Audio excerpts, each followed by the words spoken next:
Check.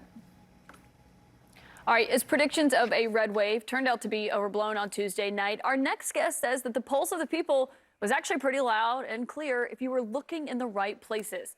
Mosheh Oinounou is a digital journalist who directly engages with his audience on Instagram and other platforms, getting a firsthand look at the opinions of real voters. He's been talking to his news community, and he joins us now.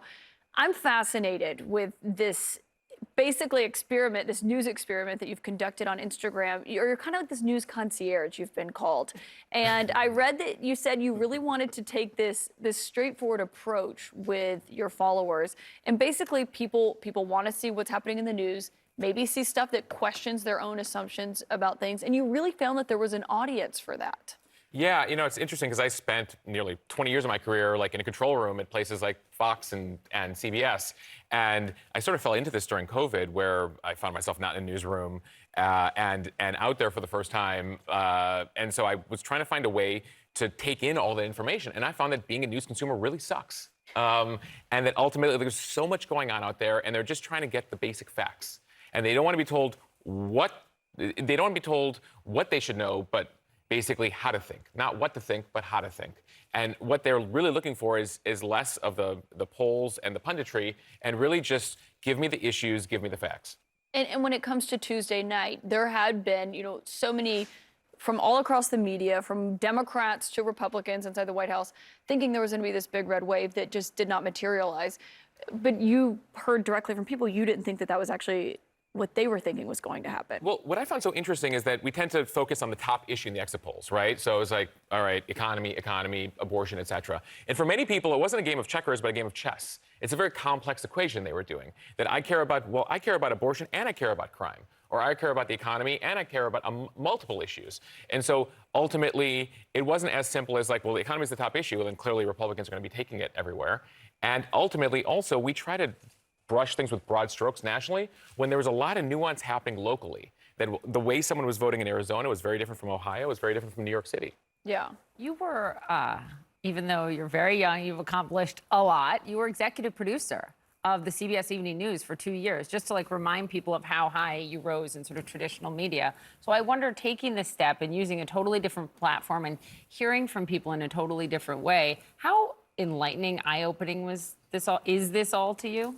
A couple, in so many ways. Number one, I did not fundamentally understand the lack of trust Americans have lost in the media. In fact, there was a Reuters survey over the summer, and it was 46 countries, population 3 billion between all these countries, and we were dead last in terms of trust in news and media. The United States was. The United States, dead last. That's incredible. 3 out of 4 Americans don't trust the news and information they get. And we can sit here as journalists and say, well, part of that might have to do with politicians, calling us fake news, et cetera. But there is a fundamental issue right now in terms of distrust that people have out there. Mm-hmm. And that was the most eye-opening thing.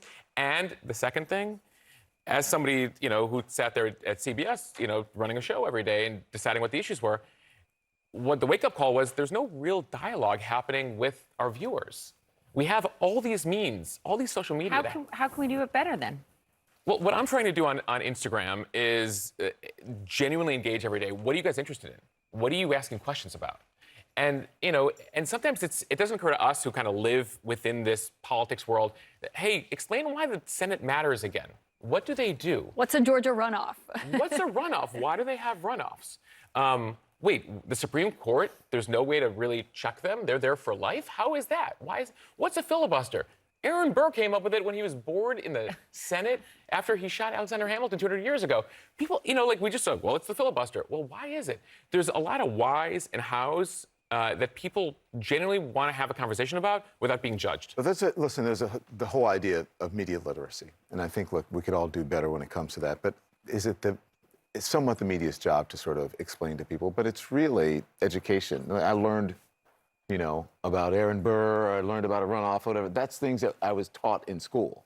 And so, while I think while we have to make people more literate when it comes to the media, you can't just gloss over what you said about politicians saying fake news, because that undermined a trust in a very important institution and continues to do so.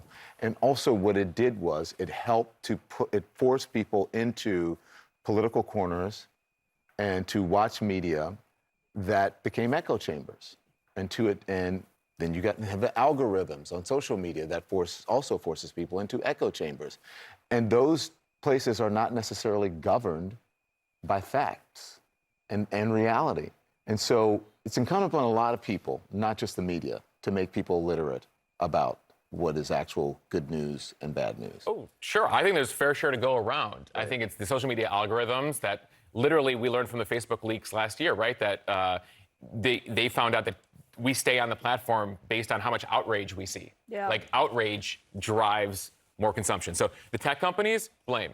The politicians, blame. But there's a fundamental loss in trust institutions, whether it's the CDC or the FBI or the media, that across the board. And also people demand more. They demand more from their bosses right now. They demand more from their government, and they're demanding more from us. But can I show people quickly what you're doing? Because if people aren't familiar with your Instagram, and I was touting this last night, my friend Melanie, I think she's watching right now, she's obsessed with your Instagram Hi, and Melanie. loves it.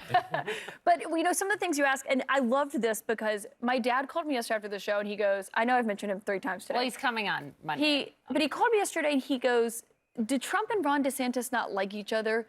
And the question fascinated me because we live in this world where we're like, of course they don't. Here's the issue. But like, not everyone knows that. And so you actually asked your audience, send me your thoughts on Trump and DeSantis. And you got a mix of responses saying. It was fascinating. We take for granted, we live and breathe this stuff, right? We live and breathe every one of these politicians and what they're doing on a day-to-day basis. Most people, they have lives. They have kids, they have jobs, they're busy with things. So it bears repeating, some of these things that happen historically. They're coming in the middle of the movie. And they're like, wait a second, what happened in the first half? And you're catching them up to speed. I'm trying to catch them up to speed. And I did that with Afghanistan last year. Like, how far do you want to go back? Or by the way, the Israeli-Palestinian conflict's another one where it's like, well, when do you want to start? Like, what century or millennia do you want to start, right? But that's also echo chamber, too. I mean, does your dad, I'm sure, is a very informed person. Perhaps he is not watching CNN a lot. Oh, he is. No, he watches CNN, but it's exactly what you said. He's really busy. He gets up early in the morning. Yeah. He's at work all day long. Then he's coming home. He's hanging out with, his grandkids and whatnot. And so he has all these other things going on. So he's not really paying finite and close attention to so many things. And by the way, on the Trump DeSantis thing, it's fascinating because I threw that question out there. And so Instagram trends younger, right? Yeah. But there's an interesting generational divide happening among Republicans right now. And I heard from a number of people who voted for Trump twice. 16 and 20, and they're like, now I'm done. Oh, and I go, why? And they said, for some of them, it was the sanctimonious line at the rally this week. That basically it's like, well, his ego's gotten the best of him. And I go, well, have you been watching for the past 6 years?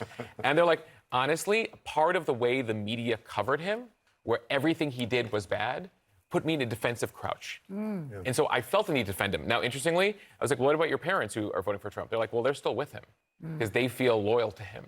So it is a very interesting nuance happening within the, you guys just discussed it, within the Republican Party about what to do with him. But I think we need to be looking at gender splits and generational splits when it comes to that. Good for you, because it's a lesson of it's not just important how we see ourselves, it's important, hold a mirror up, how the world sees the institution, the fourth estate. Thank you. Thank really you. appreciate it. Thank you so guys. much for joining us. Everyone follow his Instagram. I will tweet your handle so everyone can see it.